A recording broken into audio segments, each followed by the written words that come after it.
Okay, so let's begin.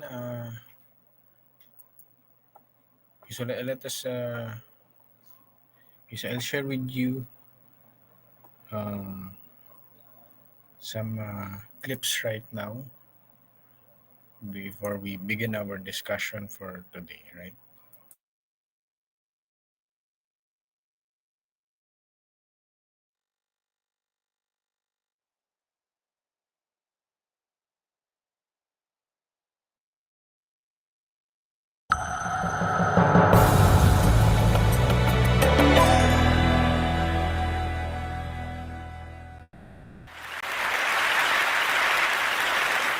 How many of you have used an electronic spreadsheet like Microsoft Excel? Very good. Now, how many of you have run a business with a spreadsheet by hand like my dad did for his small printing business in Philadelphia? A lot less. Well, that's the way it was done for hundreds of years. In early 1978, I started working on an idea that eventually became VisiCalc. And the next year, it shipped running on something new called an Apple II personal computer. You could tell that things had really changed when 6 years later, the Wall Street Journal ran an editorial that assumed you knew what VisiCalc was and maybe even were using it. Steve Jobs, back in 1990, said that spreadsheets propelled the industry forward. VisiCalc propelled the success of Apple more than any other single event. On a more personal note, Steve said that if VisiCalc had been written for some other computer, you'd be interviewing somebody else right now. So VisiCalc was instrumental in getting personal computers on business desks. How did it come about?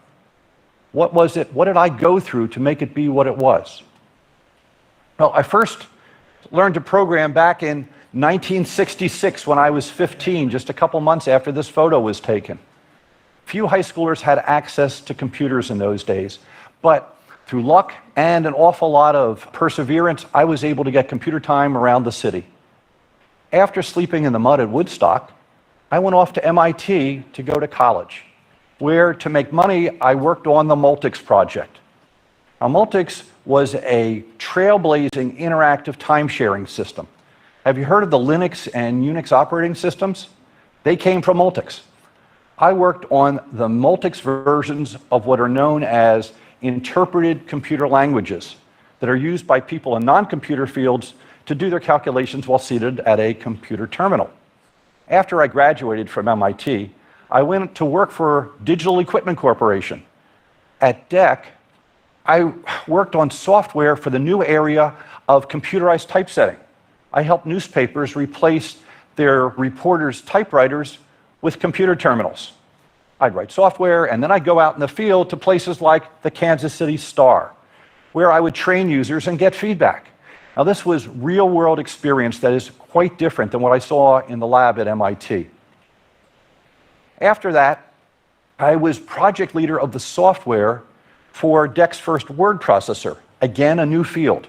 Like with typesetting, the important thing was crafting a user interface that was both natural and efficient for non-computer people to use.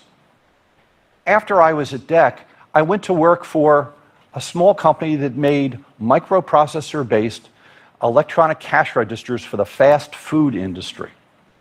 But I had always wanted to start a company with my friend Bob Frankston that I met on the Multics project at MIT. So I decided to go back to school to learn as much as I could about business. And in the fall of 1977, I entered the MBA program at Harvard Business School. I was one of the few percentage of students who had a background in computer programming. There's a picture of me from the yearbook sitting in the front row. Now, at Harvard, we learn by the case method. We do about 3 cases a day. Cases consist of up to a few dozen pages describing a particular business situation. They often have exhibits, and exhibits often have words and numbers laid out in ways that make sense for the particular situation. They're usually all somewhat different. Here's my homework. Again, numbers, words, laid out in ways that made sense. Lots of calculations. We got really close to our calculators. In fact, here's my calculator. For Halloween, I went dressed up as a calculator. At the beginning of each class, the professor would call on somebody to present the case.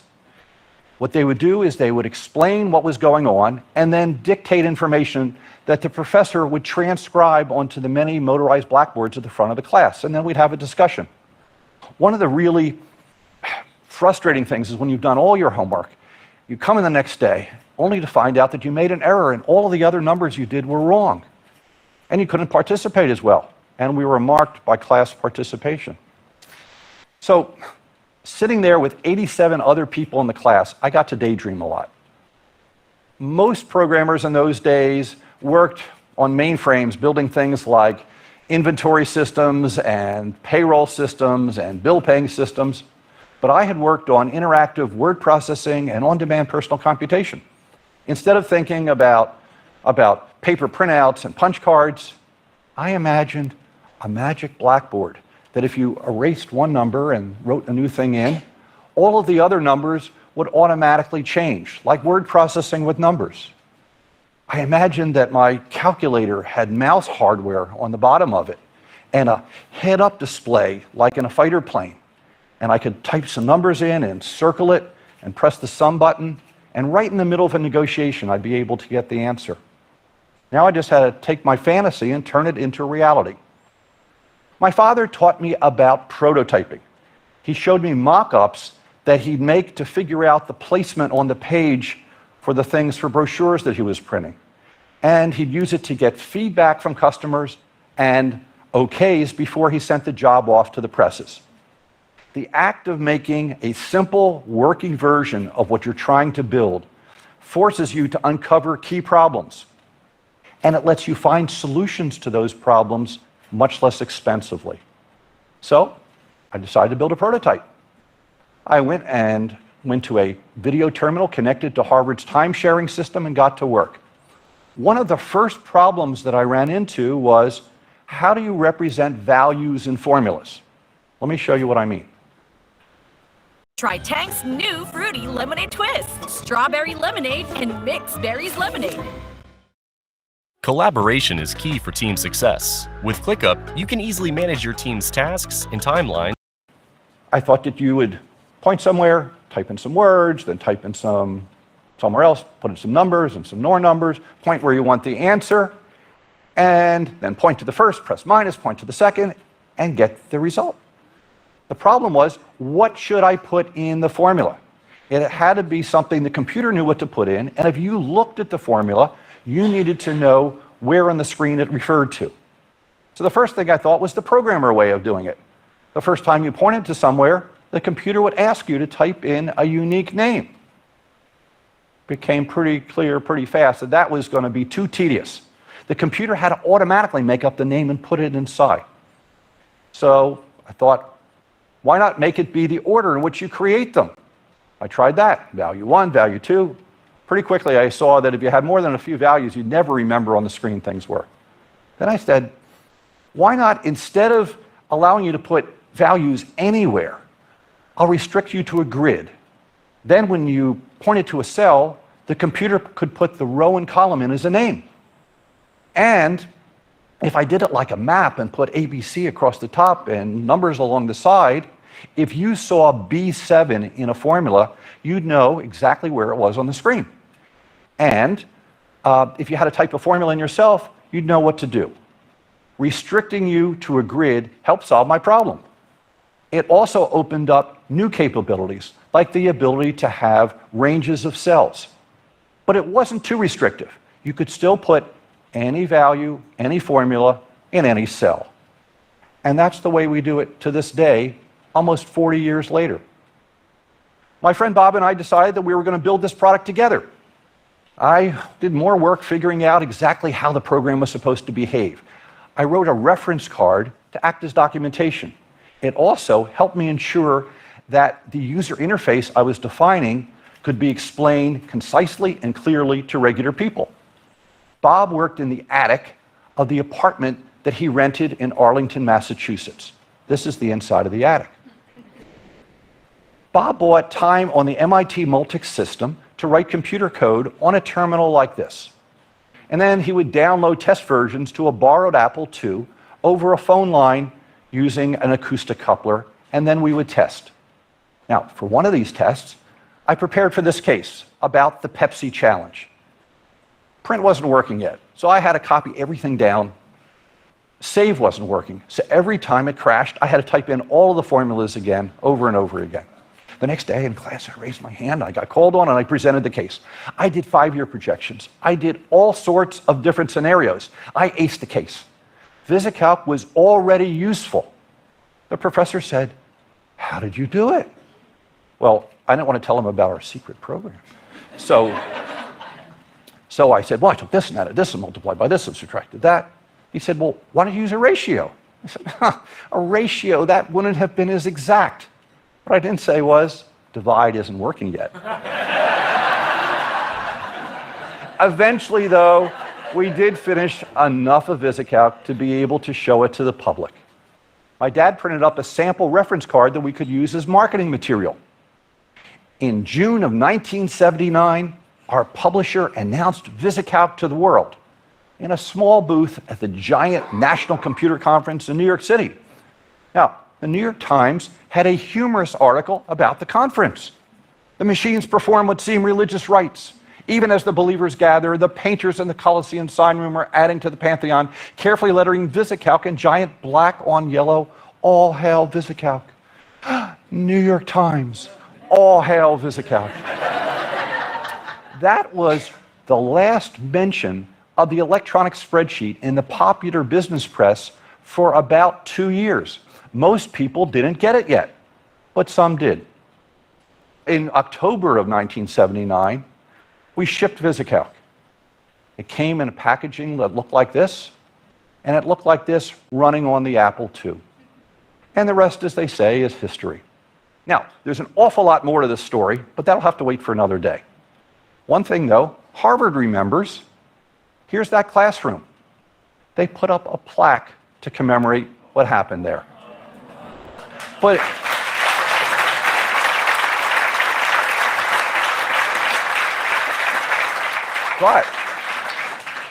it also serves as a reminder that you, too, should take your unique backgrounds, skills, and needs and build prototypes to discover and work out the key problems, and through that, change the world. Thank you.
All right.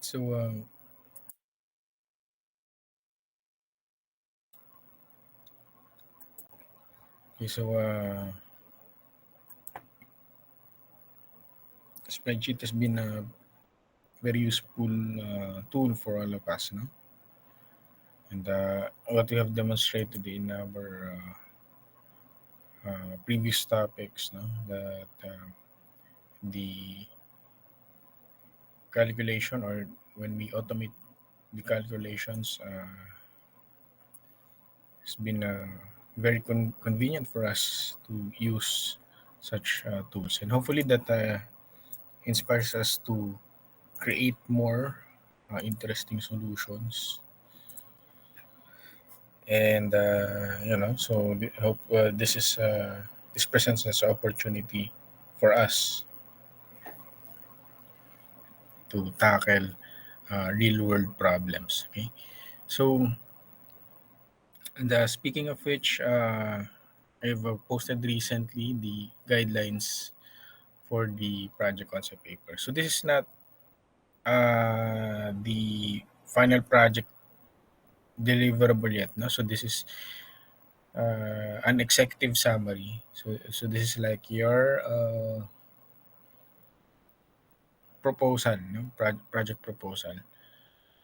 Here you're gonna conduct research on modeling and simulation with real world applications. And through review of existing publications, you can identify specific problems where you can apply some improvements or innovations.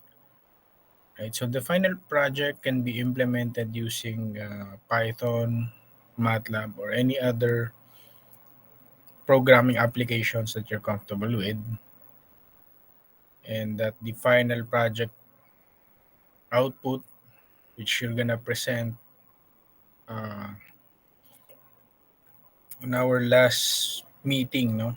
So that will be around week 15 with our current projections. Okay, will be presented in IEEE conference paper format.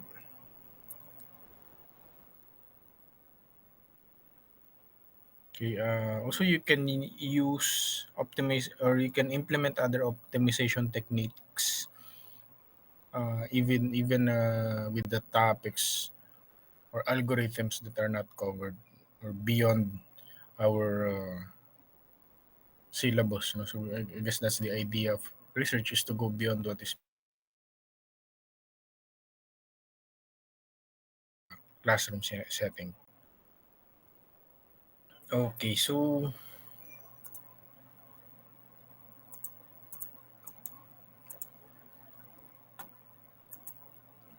yeah, so to give you some idea,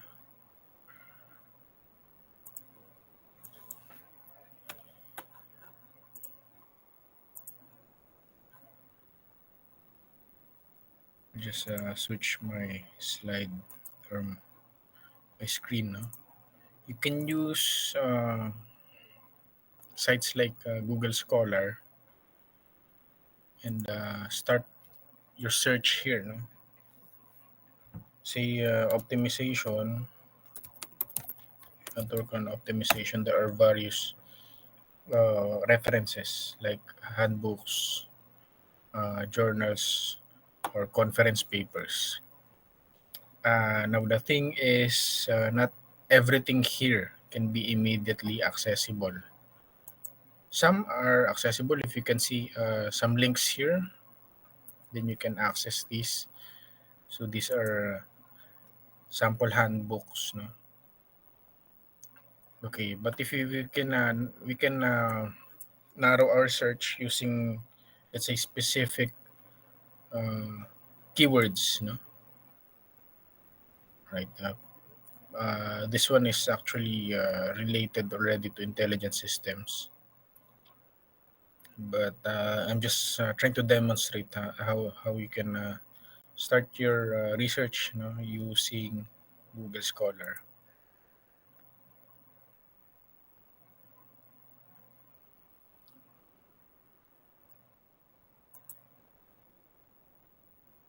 Some papers are already accessible or immediately accessible, but many of these are not directly uh, or cannot be directly obtained. No? Some other are sources are paid sites, so in such cases you may not have immediate access to those. So you can explore other related topics, in such cases where you can find materials which are rather accessible. So some example. let's say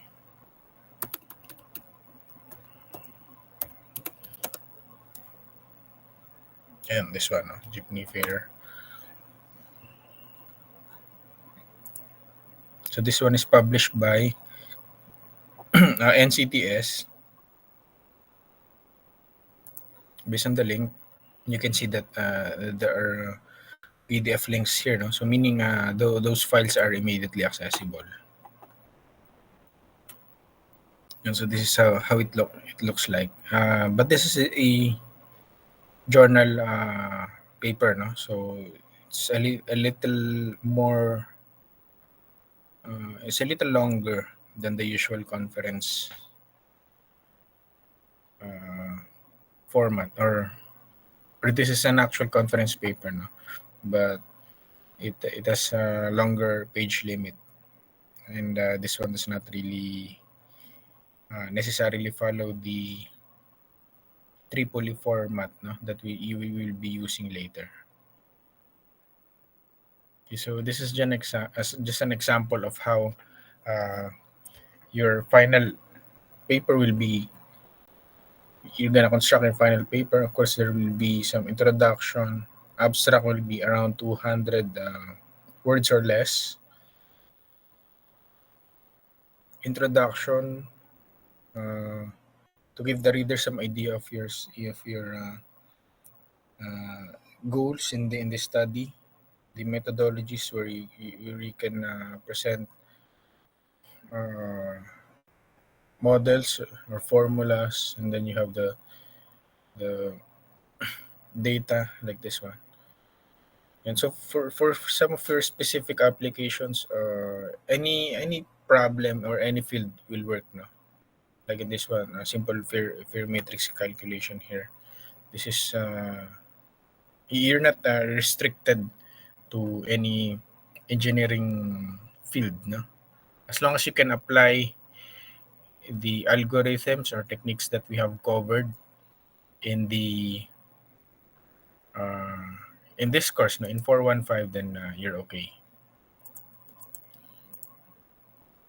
Okay, so I'll give you some insights on the previous papers that were presented.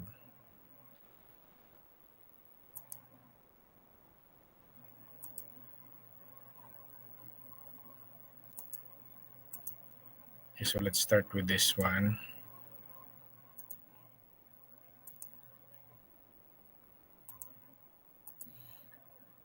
Okay, so this one is an example from last year's paper. No? So here, modeling and simulation is applied in cooling modes, no, for thermal management of central processing units. Okay, so this group was able to perform some comparative analysis. Here, they made use of some model for cooling modes. This one is actually based on Newton's law. And then the solution. And they were able to source somewhere, some data to describe the temperature profiles of heating and cooling using the Newton's law. They were able to plot the different modes, and ultimately in the end, they did the comparison, no, in a in a yeah. So they did the comparison, the last part, and provided their conclusions. In your case, recommendations if applicable. So the thing is, you will just narrow your reference to around 12, no? Around 8 to 12 references. 15 is maybe in some cases, yes, no? But please don't go as much as this one, no? Because we're gonna run your paper in a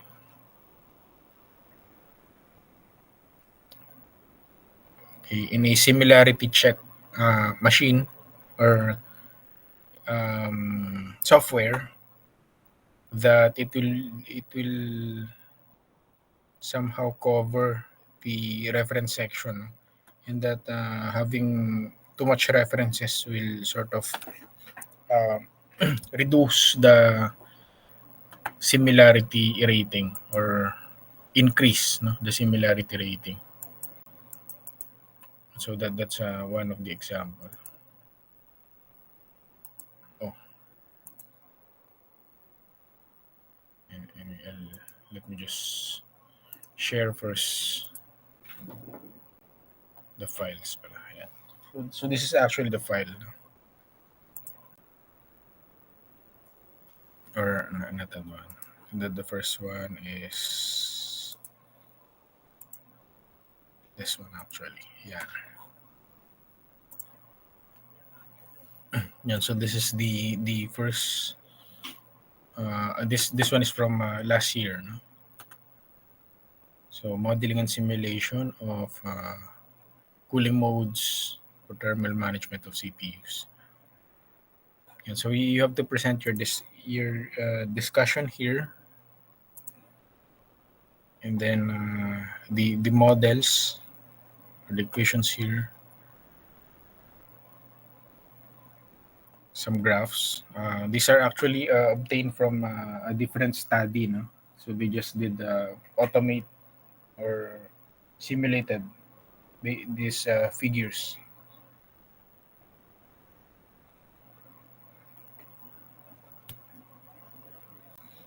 And in the end, they perform the comparison, no, using the different modes. And then the conclusions and recommendations were provided here with. And so again, in your case, you'll just limit, I guess 15 is tops, no? But 8 to 12 references is good enough. Okay? Because we will run the papers in using a software for similarity check. So that is to ensure that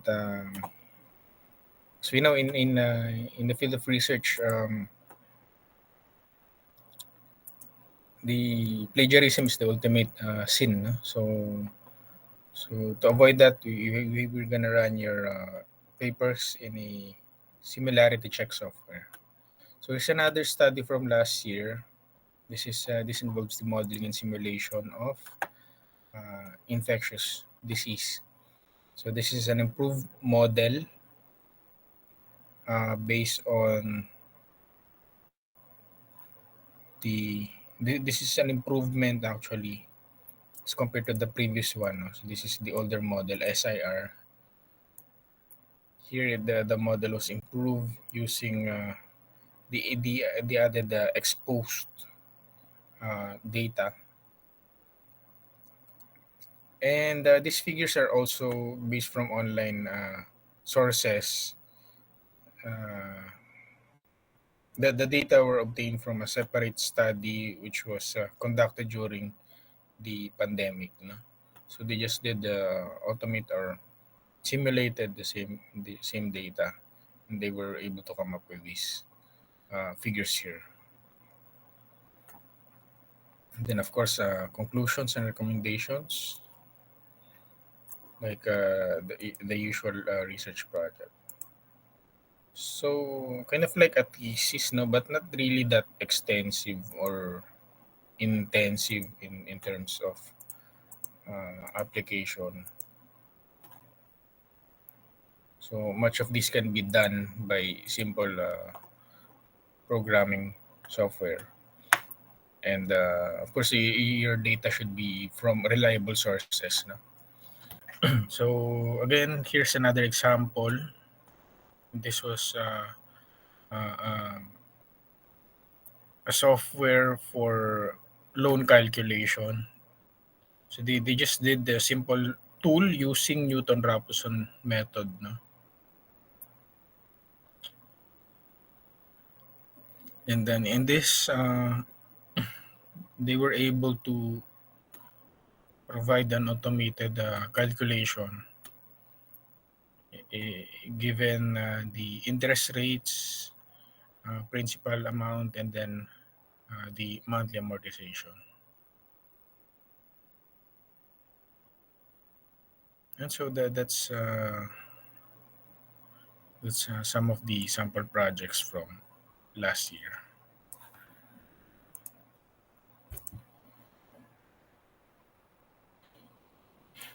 Okay, so other way of uh,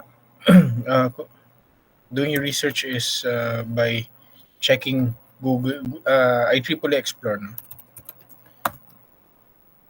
Okay, so you can search IEEE Explore. Say you want to search for the previous one. No?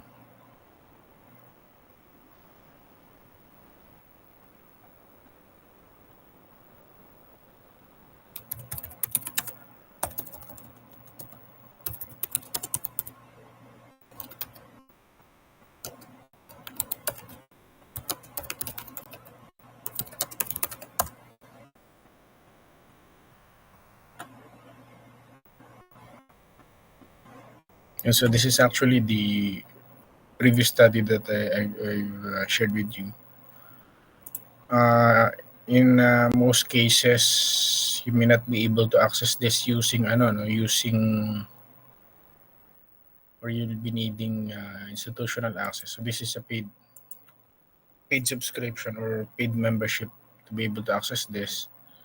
But in many cases, some students are using uh,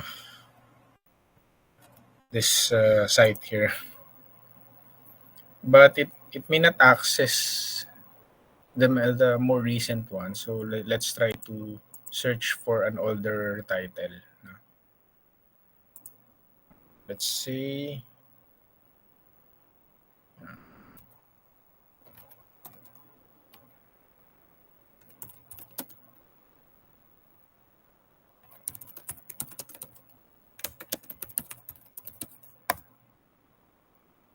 So let's try an older title and check to see if we can access this using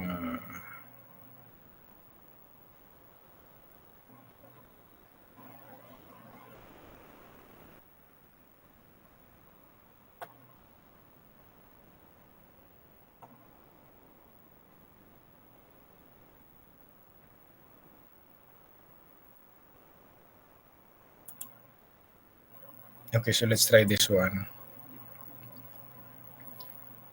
It's 2007. Oh. So you just have to copy yung DOI. DOI is actually direct object identifier.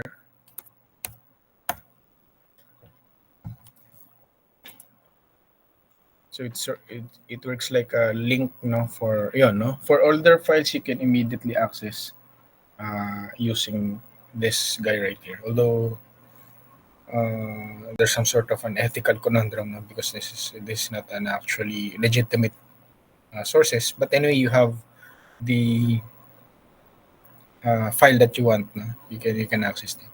For most cases, this works for papers of around 3 years or older. So you can work with the papers that are you have to include papers that are uh, around 5 years old, no? In some cases, you can if there are no more recent sources, then you can cite the older ones like 10 years or 20 years. But at least should be around half, no, half of your references should be from more recent ones. Okay, so here's the example, no? So the Tripoli format can actually be downloaded in the Tripoli website, no? So later siguro I will just post it in the uh, in our classroom section. So I will share the link for that one. But anyway, now for the um, for the project concept paper for your proposal, it's not yet needed, no? So you only need one pager report for that project for the project concept paper, right? So I guess that's it. No? So you can start doing the research using this guy right here, and of course Google Scholar. No? So those are some of your legitimate sources or sources for reference materials. Okay, so do you have any questions, concerns, or clarification so far?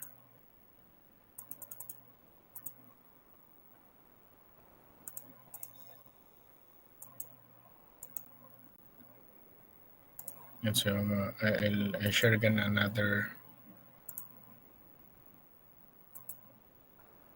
So here's another study from last year. So any topic could be possible if you want to work on economics, as long as you have legitimate sources of data. So if you want to model that, or if you want to optimize something, that it's up to you. So here they perform integration using trapezoidal rule, which we will cover in some succeeding sessions. But they were able to gather data from online sources now for this one. So when they perform integration, then they were able to come up with the following figures. And the graphs and the data were plotted in here. And yeah, no, they did have use 11, around 11 references for this. Okay, so any questions, concerns, or clarification so far?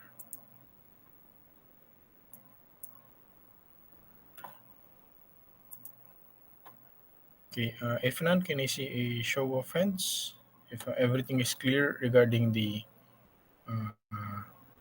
project concept paper requirement?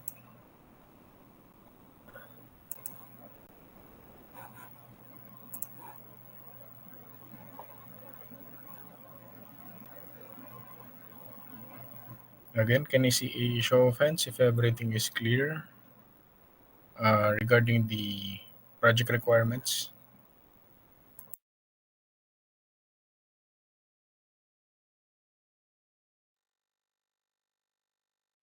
Right, if you have concerns regarding or questions regarding the project, you can ask questions, or again, if you're having issues with your audio systems, now you can use the chat box to post your comments or questions.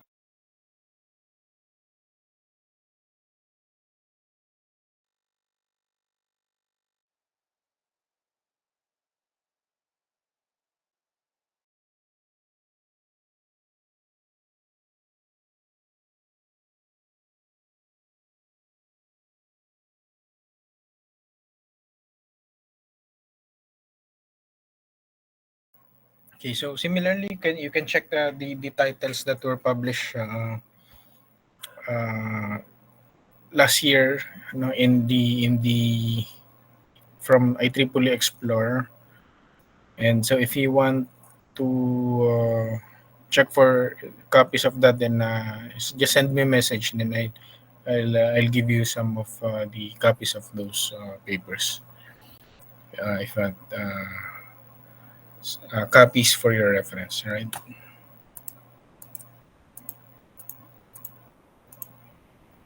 Okay, so I'll share with you another clip that will lead us no, to our today's topic.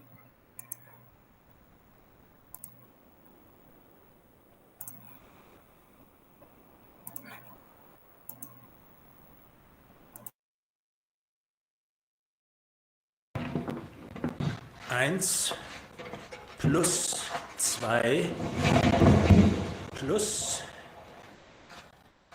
drei plus vier plus fünf plus sechs plus sieben und immer so in dieser Weise fort bis 100. Und dass mich keiner stört, bevor er die Lösung hat.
Gauss gibt auf.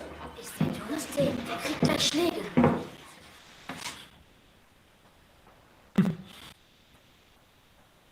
Woher hast du das? Darum ging es doch. Wir sollten alle Zahlen von 1 bis 100 addieren. 1 und 100 ergibt 101. 2 und 99 ergibt 101. 3 und 98 ergibt 101. Immer 101, das kann man 50 mal nehmen. 50 mal 101 ist 5050.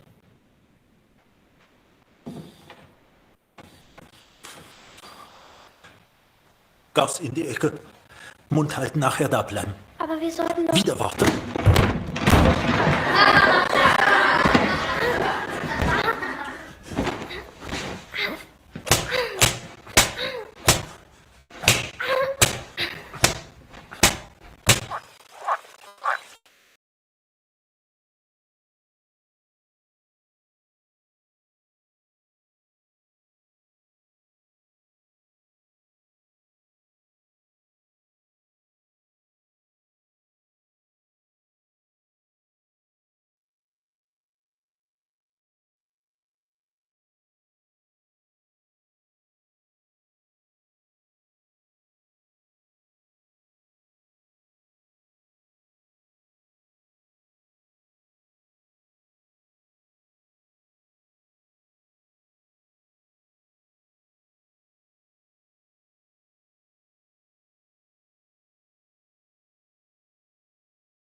Right. So thankfully we live in the day or in the era where we don't get punished, no, for performing the right calculation, and that's our goal here. Okay, so that was obtained from that was a clip from the movie Measuring the World. No, unfortunately, there is no subtitle for such clips, and there are no actually no English translation. I've searched anywhere, but mostly are uh, German, and that the subtitles are mostly in German as well. Okay, so the entire flick was a fictionalized. Some parts of the story were fictionalized accounts in the life of Carl Gauss. Although the that part where he was able to perform such calculations, such lengthy calculations at very young age were a common uh, part, that anecdote, that he was able to perform such calculations at very young age, uh, demonstrates that Gauss was a prodigy even back then. And later on, he was able to um, contribute to numerous fields in mathematics and engineering. He was actually the first to propose some matrix schemes to interconnect wired communications, back in the days when only the wired communications were available. So as you might guess, the today's topic covers the works or some of the contributions by uh, Carl Gauss, and we begin with the Gaussian elimination, which involves solving systems of linear equations through the mode of row reduction. So this is otherwise referred to as the row reduction method. This helps us to solve for the rank, determinant, and the inverse of a matrix. But first, we want to convert the matrix into something that is called the row echelon form. So, are you guys familiar with the basic matrix operations? Or have you encountered matrix operations before? Can you see a show of hands if you guys have been or are already familiar with the basic matrix operations? Or at least you can solve for the determinant. All right, thank you. Okay, so at least you're familiar, no? So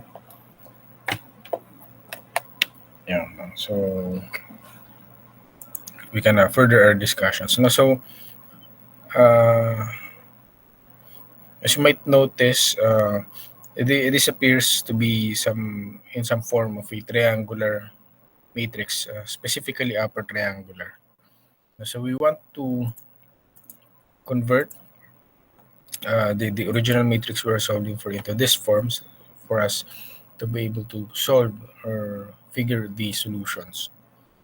Further, we want to reduce it to a form like this one, where the coefficient parts uh, becomes in the form of identity matrix. So this is a specific case of a diagonal matrix where uh, you have one in the diagonals. Okay, to demonstrate this, let's look at the following examples. No? So let's start working with these simpler examples, having two equations and two unknowns. No? So we have x minus 2y is equal to 1, and then 3x plus 2y is equal to 11. Now, these coefficients can be stored in the following matrix: 1, negative 2, and 1, and then 3, 2, and 11. And so our first step is to replace the second equation with R2 minus 3R1. Okay? And then the result will be to replace this R2 here. So in effect, this becomes 0, 8, and 8, which is already in the form of upper triangular or the row echelon form. Reducing it further can be done by dividing the second row by 8, no? So we divide the second row by 8, and so it becomes 0, 1, 1. And then we will replace the first equation, or the row 1 right here, by R1 plus 2R1. Right? R1 plus 2R1 becomes this one. No? So we now see that the coefficient matrix here becomes an identity matrix, and so we have the following solution that can be directly obtained from this one. So 3 and 1 right there.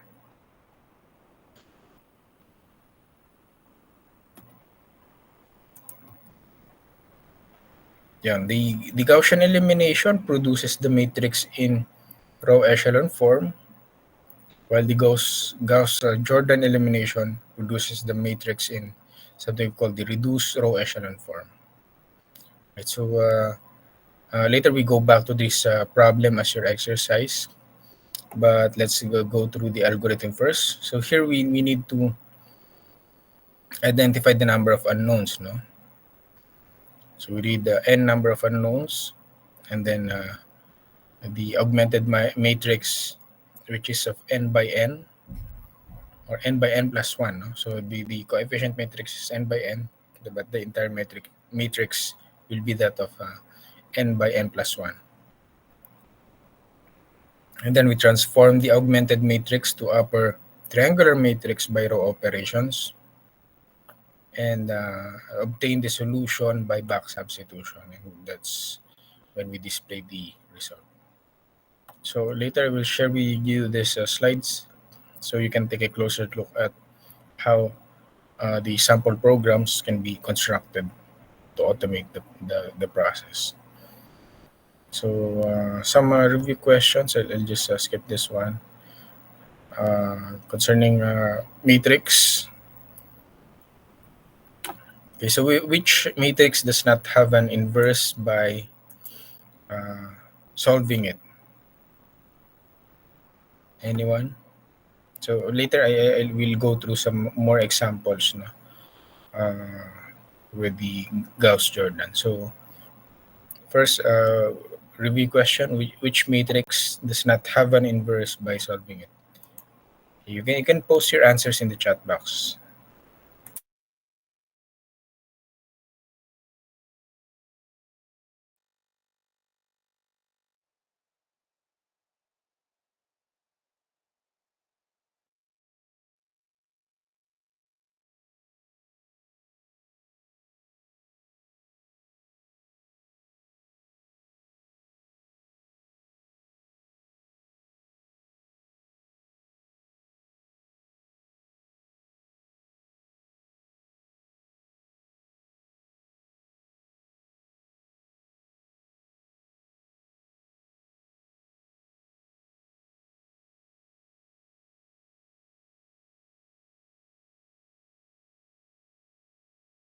Any answers?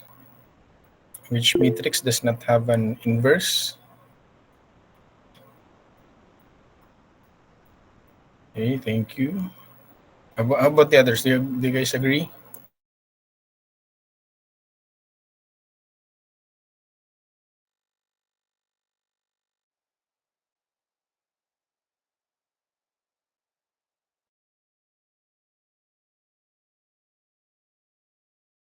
Okay, so again, please post your answers.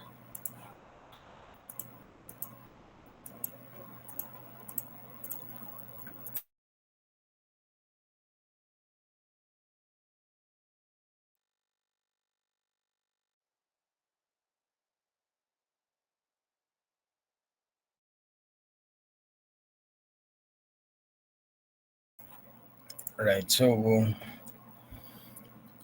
singular matrices do not have inverse because the value of determinant is zero, right? So here are some of the examples, no, in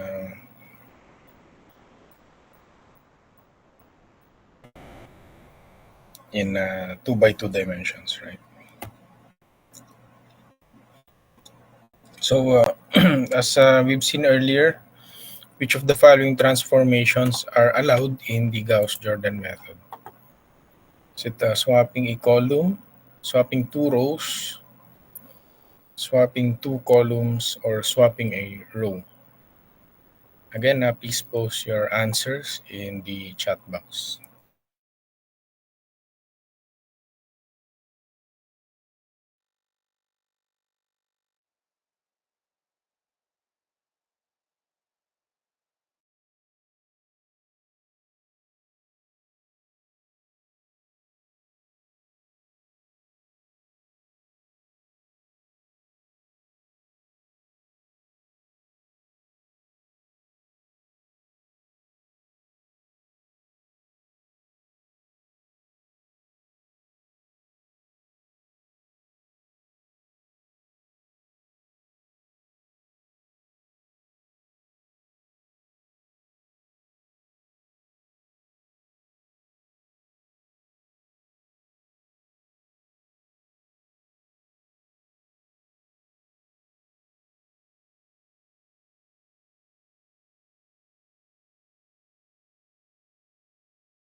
All right. So of the following, swapping two rows is allowed because it doesn't affect the determinant value. In our in later we will see some examples of this, and this is referred to as the partial pivoting. Okay, so that's it. No, are there any questions, concerns, or clarifications so far before we proceed with the examples?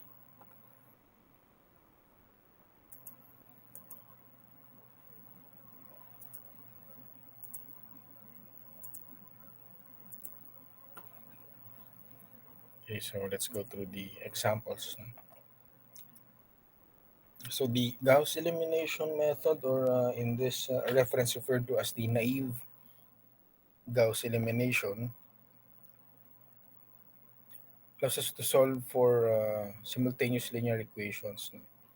And this involves two steps, including forward elimination and back substitution. So the goal here in forward elimination is to transform the matrix into something that is in the form of upper triangular, or as we've seen earlier, the row echelon form. And that for problems involving n equations and n unknowns, this requires n minus 1 steps of forward elimination. So earlier we have very simple two equations and two unknowns, so we only did forward elimination once, and that's what we did actually in the first example. So more generally speaking, for higher dimensions or larger matrices, the first step is to uh, work on equation 2, no? By using the coefficients, leading coefficients from equations 2 in equation 1. So we divide equation 1 by the leading coefficient of equation 1, and then we multiply this by the leading coefficient of equation 2 or row 2. So what happens here is that the equation 1, for equation 1, we cancel the leading coefficient, no? And replace this with the leading coefficient of equation 2. Now, the result will be that they will have the same leading coefficient, and that when we subtract the resulting equation from row 2 or equation 2, it will be eliminated. Right? So the first one, or the leading coefficient, will be eliminated. So you start with the x sub 2. And so you have a narrower equation, no? And then you will just repeat the process, no? Until the nth equation.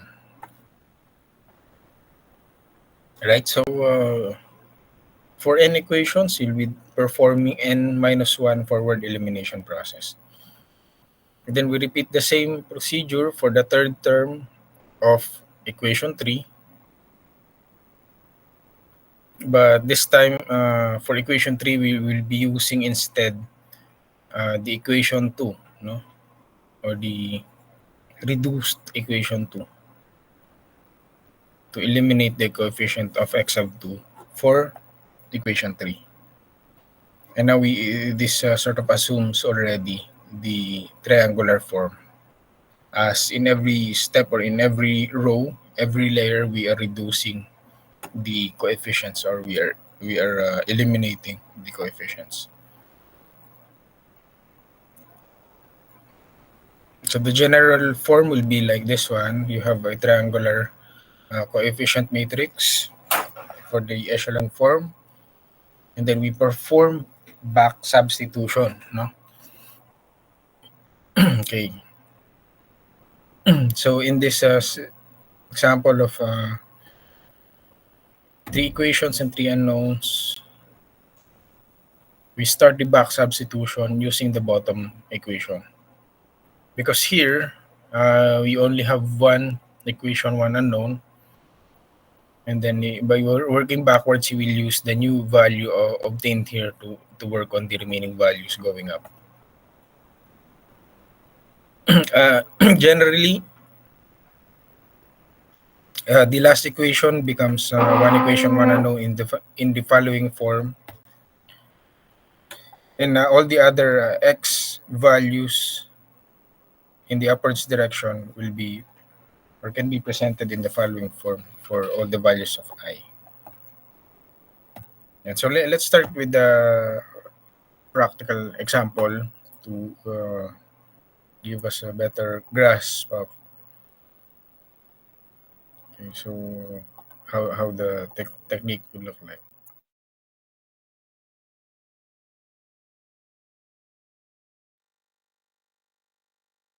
Okay, so here we have a problem involving a rocket propulsion system. No? So we are provided with the velocity profile of a rocket being launched, and that the velocity profile is described by the equation here, which holds true for cases where t is in between 5 to 12 seconds. No? The corresponding velocity were given here. T is equal to 5, 8, and 12. Now we have a quadratic equation here. So of course the 3 point will be sufficient not to determine or plot the other values. And in this problem, we want to figure the velocity of the rocket at T6. Okay, so yeah. So the following data can be presented in a matrix form by or through the following format. So we have the T here in seconds. T squared is provided here. And so we want to solve for the coefficients. So as we mentioned earlier, we first perform forward elimination and then back substitution. And for the forward elimination, for this problem, we have 3 equations and 3 unknowns. So we're expected to perform 2 forward elimination steps. Okay, so the step 1 is here, no? For row 1, we divide equation 1 by 25 and multiply it by 64. And so the resulting equation will be this one.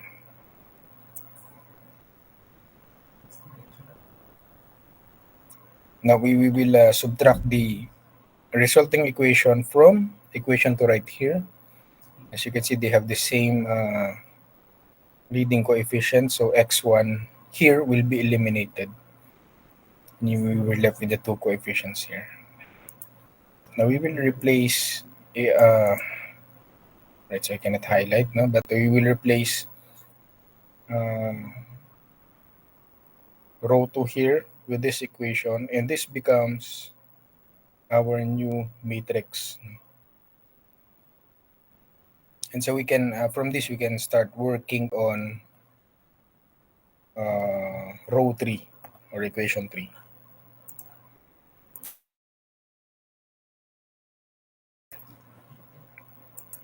Okay, for row 3 or equation 3, we'll just do the same thing. We divide equation 1 by 25 and multiply it by 144. No? So this will be the resulting equation. Now we have the same leading coefficient for row 3 and the new equation here. So we subtract these two, or we subtract the result of this, the resulting equation from equation 3. And through this, we were able to eliminate the leading coefficient here. And so the new equation will be used to replace the equation 3 right here. Now, so we now have replaced the equation 2 here and the equation 3 here. But this will require one more step not to eliminate this for us to come up with the triangular form. Okay, so we divide, for step 2, we divide equation 2 by negative 4.8 and multiply it by 16.8. So here in step 2, we're working with equations 2 and 3 to eliminate this one, this guy right here. So we want this to be 0, and we can be able to do so by using equation 2. Again, we multiply equation 2 by 4.8, or we divide to cancel this out and multiply by 16.8. So afterwards, they can have the same coefficients, 16.8. And so we subtract this row or this equation here from the third equation right there. No? And after that, we have two coefficients cancelled. Right. So after cancelling these two, then we replace the third equation with this new equation. And that's how we can have the row echelon form,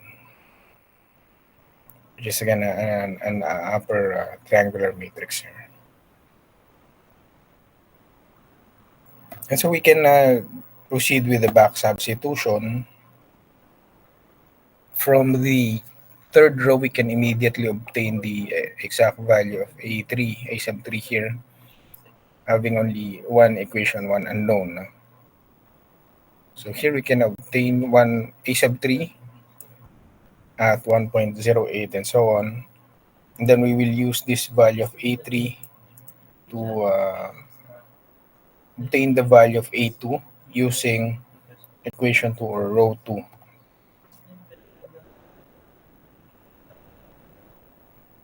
Yeah, so A2 or row 2 here.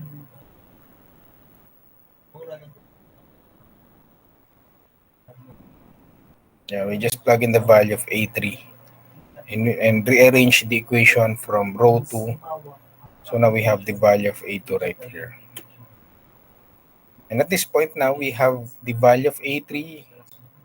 Also, we now have the value of A2. We just plug in these values using row 1, the equation 1 here, rearranging equation 1, and then plugging in the values of A2 and A3 here. We have the solution for A1. Yun, so for the elimination and back substitution, we were able to obtain the values of coefficients A1, A2, and A3. And so we can go back to the original problem. So the polynomial that passes through the three data points is here. No, we plug in the values of A1, A2, and A3 coefficients into the original equation. Now what we want to solve for is the velocity at T6. So we use 6 as the value of T, and so we can obtain the velocity at that point as 129 meters per second. Okay, so hope that clears up. So, okay, can you guys work on some exercise? So let's go back to the previous problem. No? Yeah, so the Gaussian, you have to use the Gaussian elimination method to find the solution for the given system of equations. So can you guys work on this based on the previous example? Okay, so please work on the following problem to find the solution of the given system of equations. No? So you have 3x plus y minus z is equal to 1. X minus y plus z is equal to negative 3. And 2x plus y plus z is equal to 0. So I'll wait for your answers in the chat box, right? So resolve the following system of linear equations using the Gaussian elimination method.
Right. Thank you.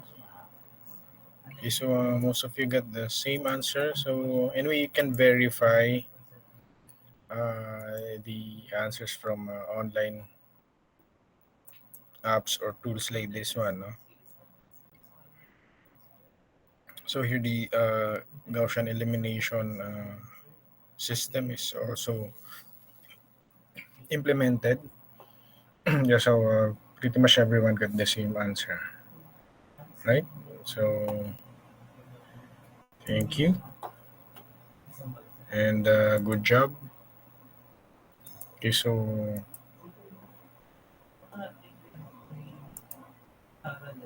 are there any questions, concerns, or clarifications so far?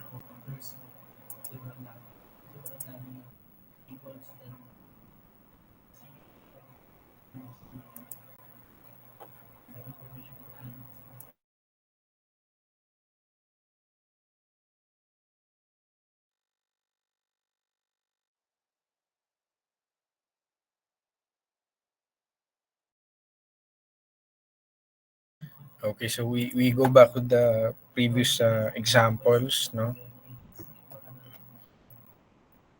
to discuss the limitations. No? So there are actually cases or systems where you'll be confronted with the challenge that you have some equations in which the succeeding steps may not be possible because if you follow the same steps you will have to divide by zero, no, which is a dead end, no, in your case.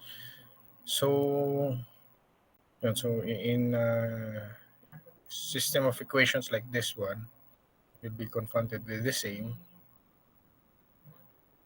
and so any further step is not possible. And also large round of errors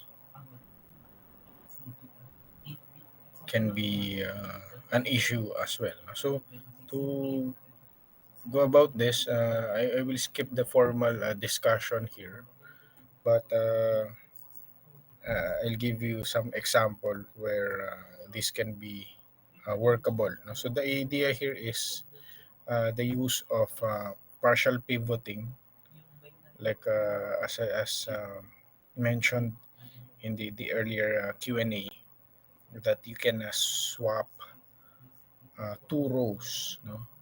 So that's the idea behind the partial pivoting approach.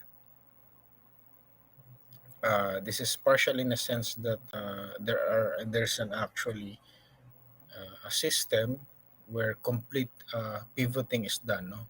So when you perform complete pivoting, you are swapping both the rows and the columns.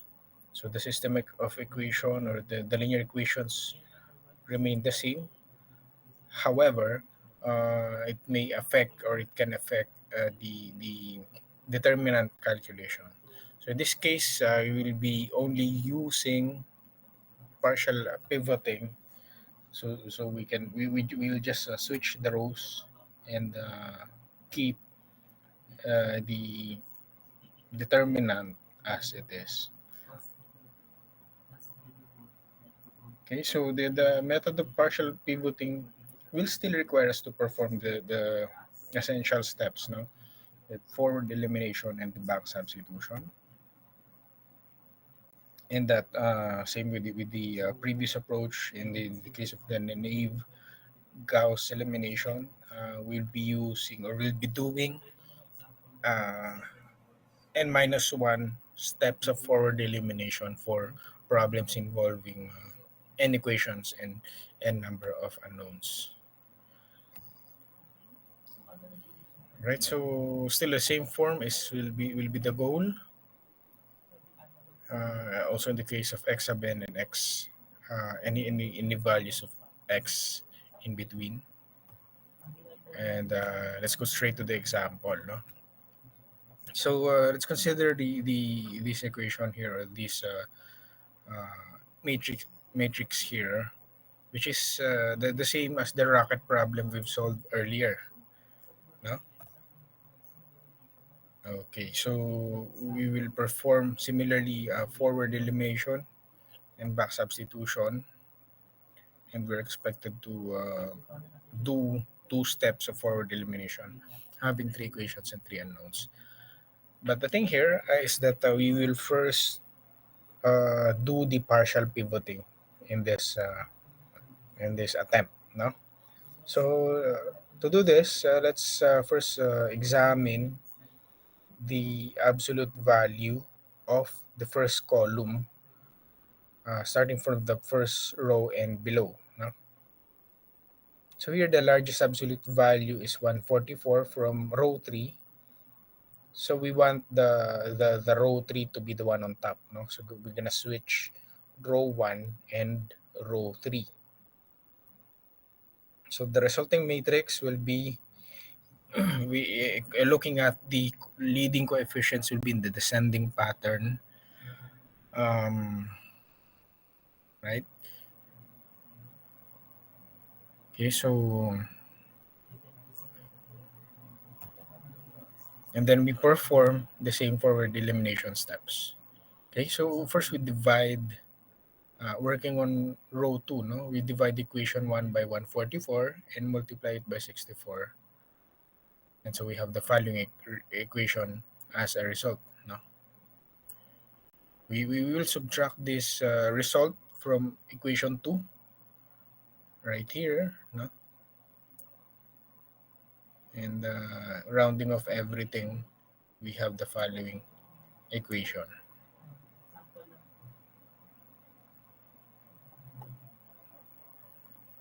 Okay, so we have eliminated the leading coefficient for the row 2 after this. Now we substitute the new equation here to equation 2 in the place of equation 2. So we have the following matrix as a result. Okay, and then repeating the same process for equation 3 or row 3, we divide equation 1 by 144 and then we multiply it by 25. And we have the following equation as a result. Okay. So the resulting equation will be, will subtract the resulting equation from equation 3 here. And in this case, we were also able to eliminate the leading coefficient for row 3. We'll use this new equation here and to replace row 3 right here. And that the resulting matrix will be the one appearing here. And so we were able to eliminate the first coefficients for row 1 and row 2. We want to eliminate the second coefficient in row 3 to form an upper triangular matrix. Okay, so let's examine the absolute values. But before that, we have to examine again the absolute values of the remaining coefficient in the second row, second column. So since if you go back here, since this the second coefficient here is larger than the second coefficient here, so we're gonna swap again rows 3 and 2.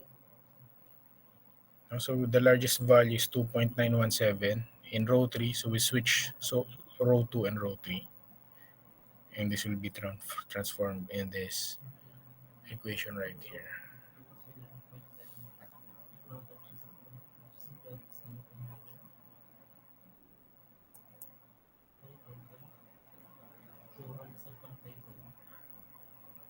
All right, and then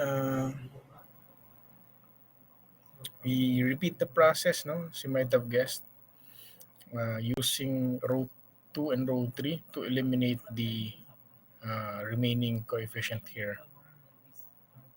Okay, so we multiply equation 2 by 2.917 and divide equation 2 by 2.917 and multiply it by 2.667.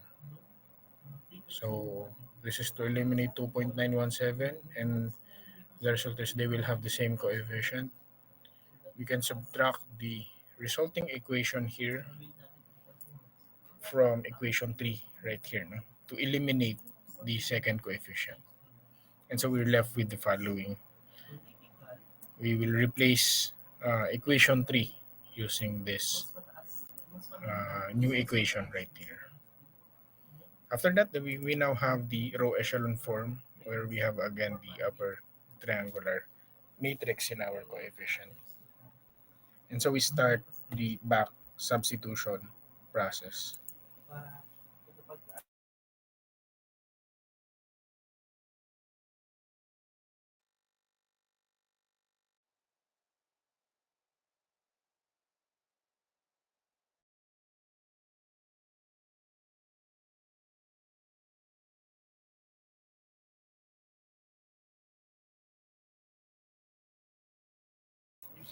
We begin the back substitution process from the bottom row.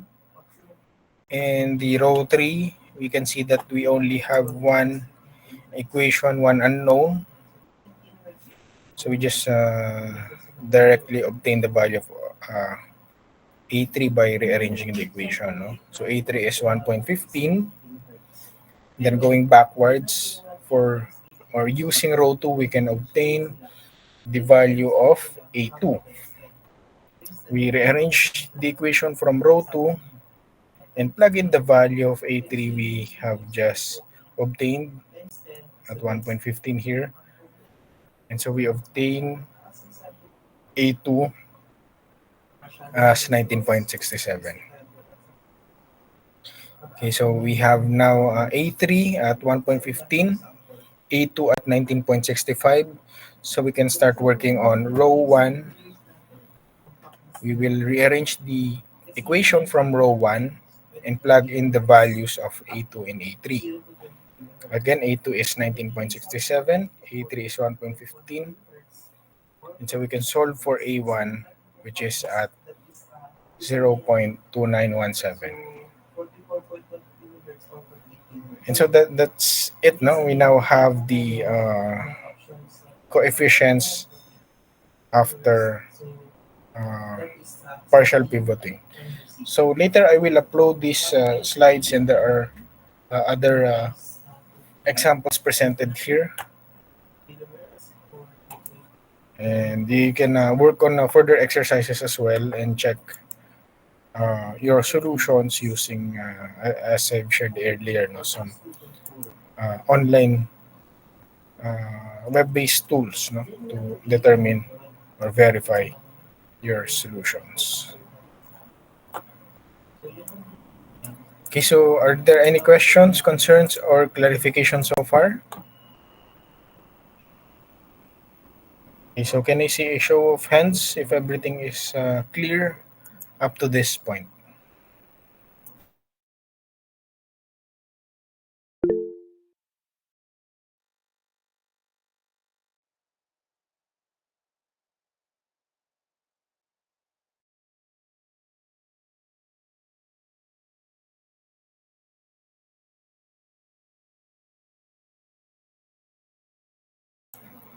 All right, so thank you.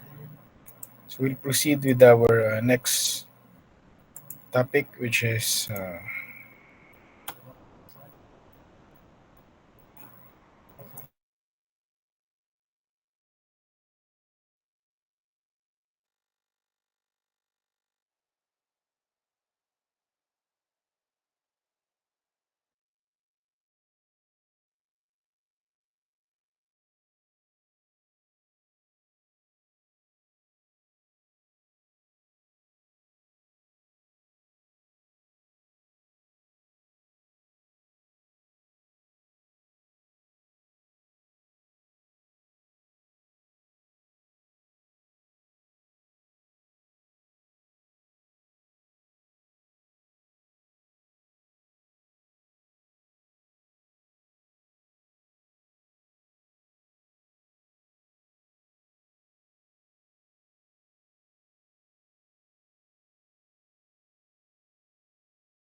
Right. So next topic covers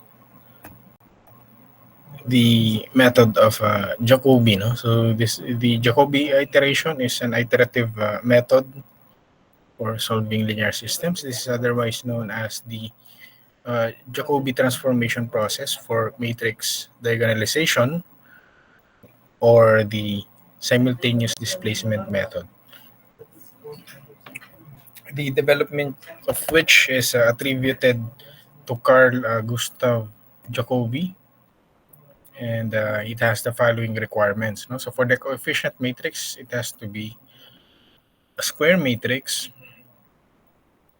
Of course, these are applied for linear systems, and that we want to work on with the diagonally dominant matrices, which will be discussed later.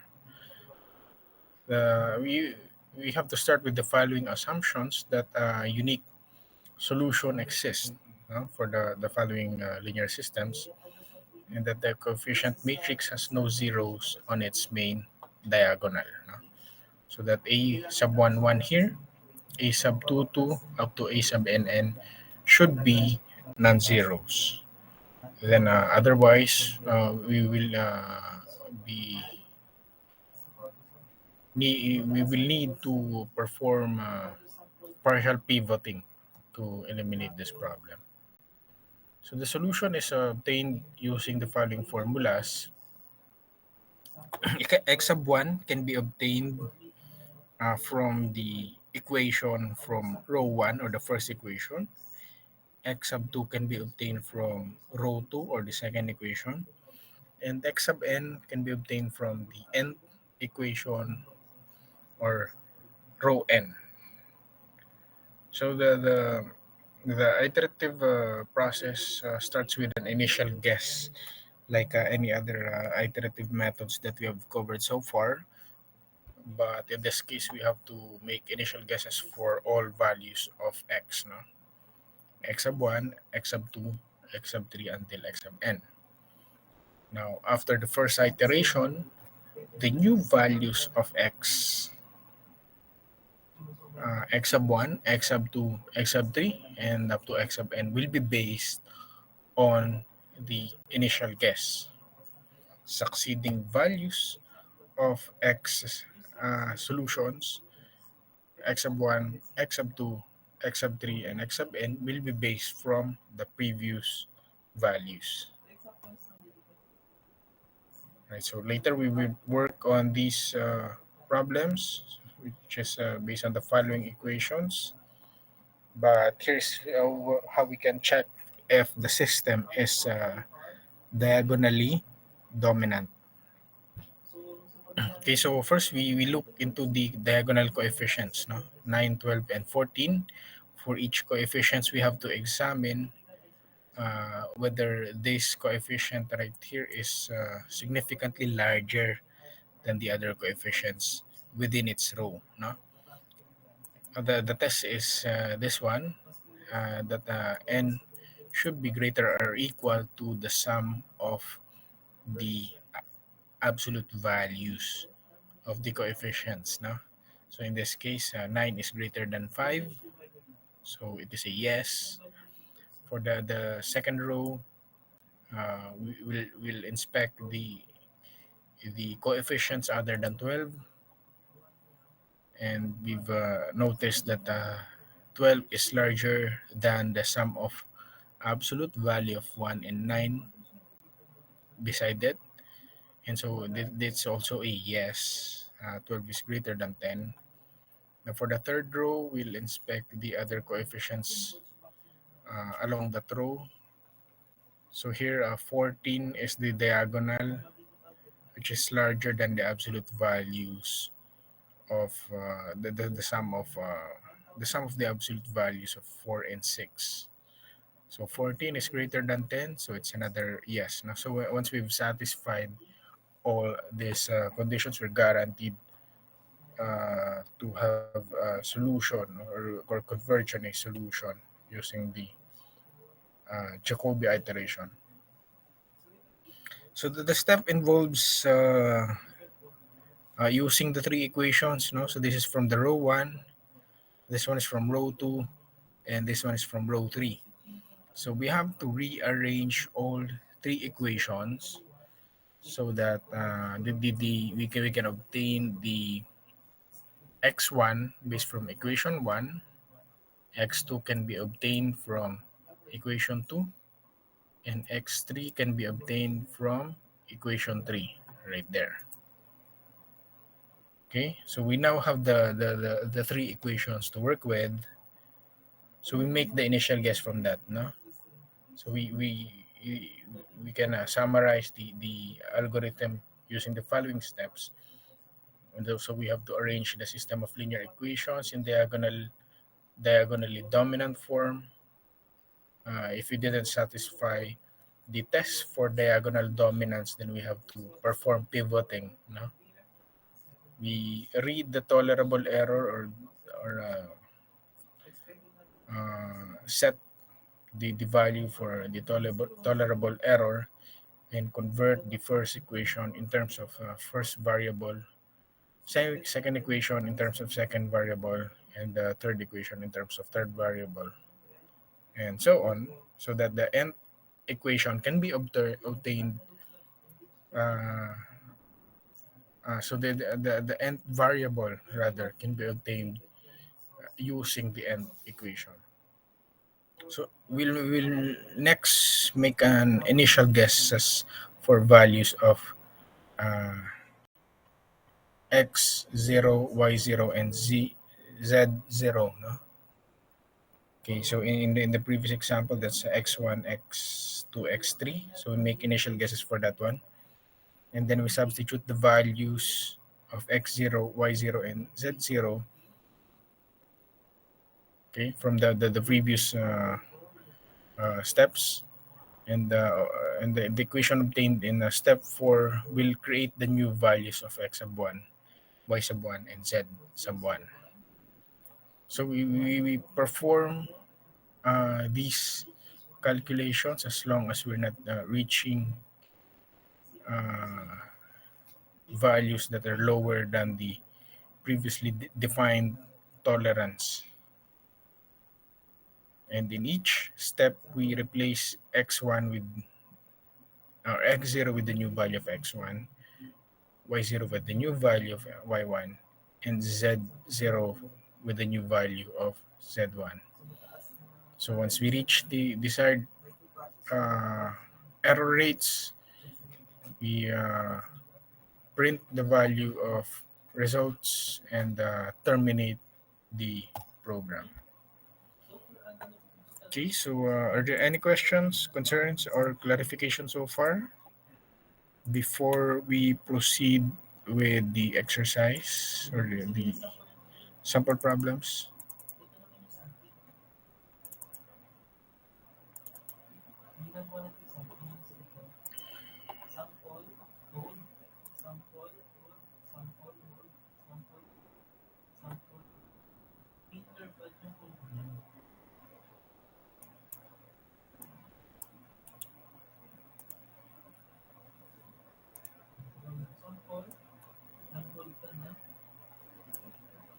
Okay, so if none, then we'll start with some examples. No?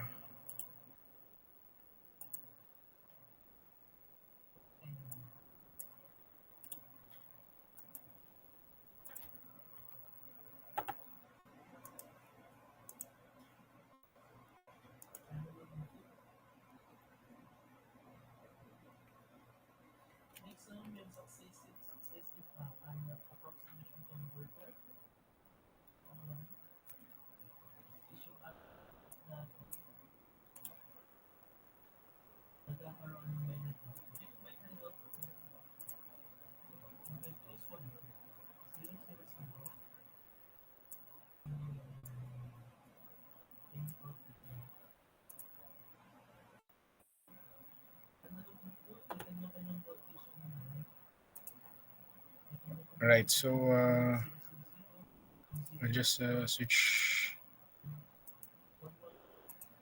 my screen to the example. Okay, so here's the same problem in this